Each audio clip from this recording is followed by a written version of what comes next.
Ang Earth ay may kinakaharap na malaking problema, ang pagkaubos ng enerhiya nito. Kaya naman, naghahanap ang mga siyentipiko ng solusyon sa problemang ito. Nito lang ay napag-alaman na maaari palang magamit ang planetang Mercury para sa hinahanap nilang kasagutan. Ano ang nangyayari? Kailangan ba talagang isakripisyo ang Mercury para makasurvive ang planeta natin ng mahabang panahon? At anong meron sa Mercury na wala sa iba? Pamamaalam sa planetang Mercury, yan ang ating aalamin.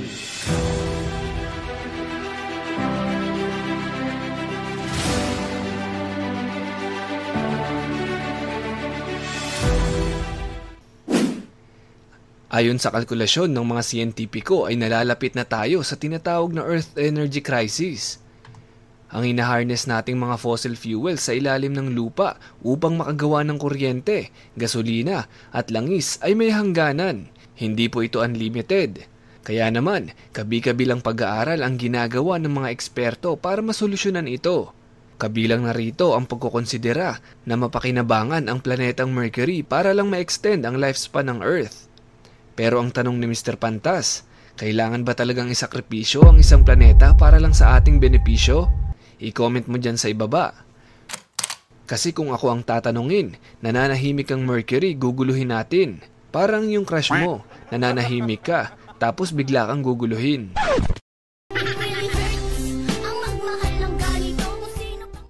Ang tanong bakit Mercury ang nakikita nilang solusyon? Malalaman natin yan mamaya.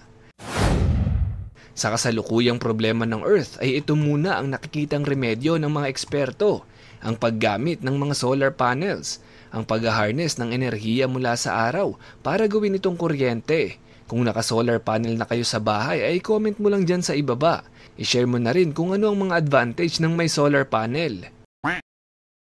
Okay. Marami na ring mga bansa ang nagbabawal sa pagsisiga ng mga basura, kasama dyan ang Pilipinas. Sa oras na makita mong aktwal na nagsisiga ang kapitbahay nyo, ay buhusan mo ng tubig ang kanyang sinisigaan kapag hindi na nakatingin. Sikat na rin ang mga windmills para mapakinabangan ang enerhiya ng hangin upang makapag-produce ng kuryente. Ayon sa pag-aaral, ay 80% ng enerhiya natin ang mawawala kapag naubos ang mga fossil fuel reserves. Mas napapabilis ang pagkaubos nito dahil sa patuloy na paglago ng teknolohiya kasabay pa ang paglobo ng populasyon. Halos lahat ng tao ay gumagamit ng mga cellphone, laptop, computer at napakarami pang mga gadgets na kumukonsumo ng kuryente. Sa kasalukuyan ay tinatayang nasa 8 billion na ang mga tao sa Earth at ayon sa pag-aaral ay 13.4 billion lang ang kayang suportahan ng Earth sa pangangailangan sa enerhiya. Kasama na dito ang mga gagawin pa lang na mga solar panels, mga hydrothermal, hydropower at mga wind turbines. Sa oras na umabot tayo ng 14 billion ay hindi na talaga sasapat. Kaya naman humantong ang mga siyentipiko sa ideyang ito, ang pagbuo ng Dyson Sphere. Ito ay isang megastructure sa kalawakan, mga salamin na nakapalibot sa isang star para ma-harness ang enerhiya ng araw. Noong una ay isa lang itong sci-fi o sa mga movie lang natin makikita, pero sa likod ng ideyang ito ay maituturing pala siyang theoretically possible. Yes, tama ang narinig mo. Posible siyang magawa kung ma-harness natin at mamamaximize ang lahat ng enerhiya na meron tayo. Pero, isang malaking pero, ang kasalukuyang teknolohiya natin ngayon ay hindi pa ito kayang gawin. Nangangailangan pa ng daan o libong taon sa paghahanda at pagpaplano para maisagawa ito. Kapag nag-research kayo patungkol sa Dyson Sphere, ay makakakita kayo ng napakalalim at napakahabang eksplanasyon kung bakit posible ito sa hinaharap. May mga nakakabaliw pang mga mathematical calculations kung papaano nabuo ang ideyang ito. Ito si Freeman Dyson, isang British-American theoretical physicist at isang napakasikat na mathematician. Siya lang naman ang nasa likod ng ideyang Dyson Sphere. Walang butas ang kanyang paliwanag patungkol sa kalkulasyon ng pag-harness ng enerhiya ng araw at kung ano ang kayang gawin nito.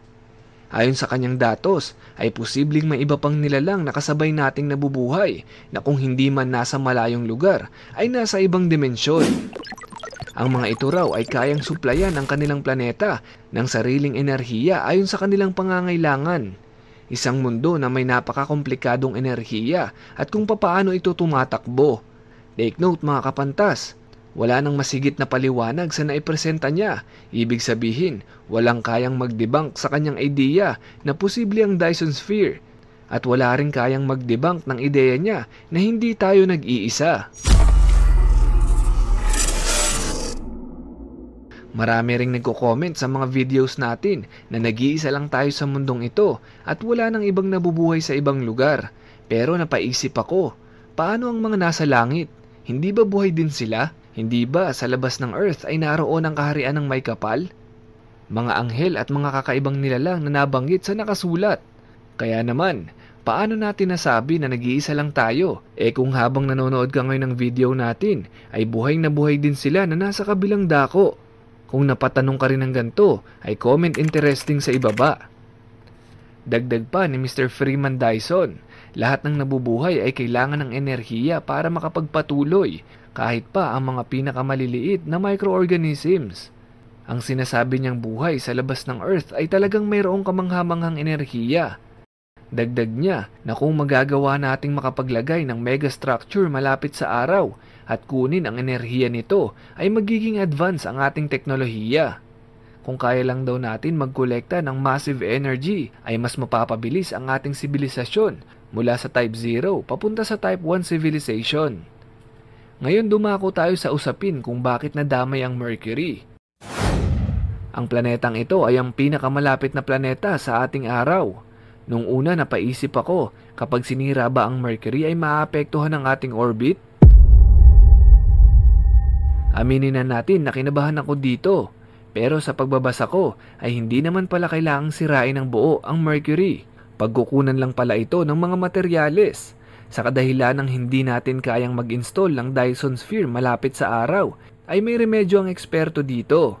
Kakailanganin lang natin ng isang malaking salamin sa pagitan ng Earth at ng araw para makapag-reflect ng karagdagang sinag ng araw papunta sa atin.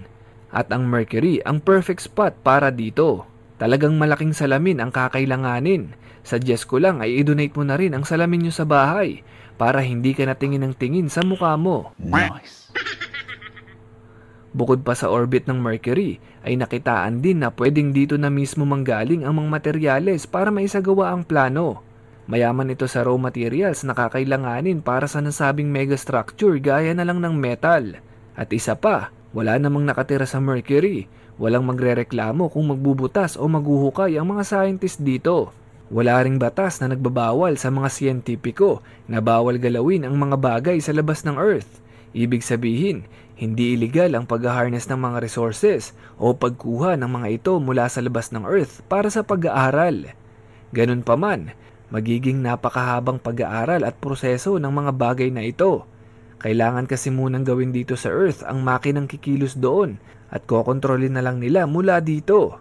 Bukod sa salamin na ipapadala doon, ay kailangan maglagay ng mga solar panels para tuloy-tuloy ang supply nilang kuryente. Kung matutuloy man ito ay nangangailangan ito ng malaking halaga para maging successful ang misyon.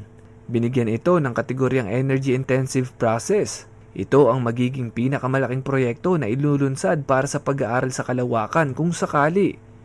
Maraming mga siyentipiko ang pabor dito dahil nakikita nilang nag-iisa itong paraan para tuluyan nating maiwan ang Type 0 civilization. Ang planong ito ang kinukonsidera nilang unang hakbang para mas lumawak ang pag-aaral at pag-unlad ng ating teknolohiya. Kapag kasi nasa ikatuparan na ito, ay magagawa na rin nating mag-install ng mga salamin at mga solar panels malapit sa araw.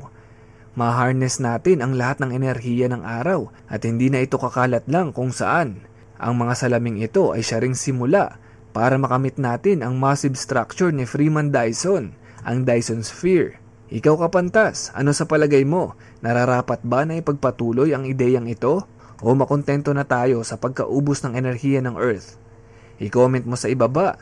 Yun lamang po para sa videong ito. Muli, ako si Mr. Pantas at sa channel na ito, libre ang matuto.